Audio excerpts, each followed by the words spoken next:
Imagine a drone so small it can land on your windowsill and you wouldn't notice because it looks like a mosquito.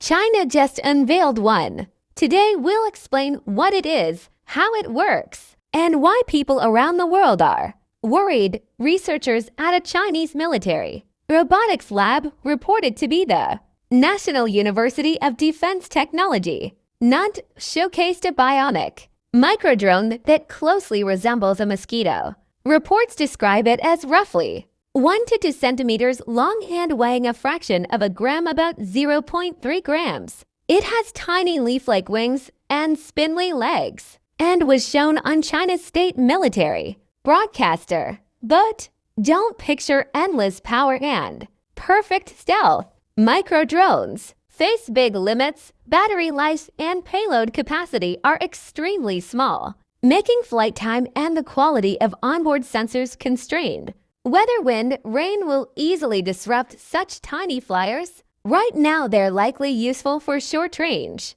very specific tasks rather than long missions, even with limits. The tiny size raises real concerns. Privacy. Tiny devices could enter homes or private meetings. Espionage and the risk of misuse, for example, unlawful surveillance or targeted harassment. Experts warn about hacking, remote takeover, and the possibility of using swarms for more complicated tasks in the future. That's why governments and ethicists are paying attention.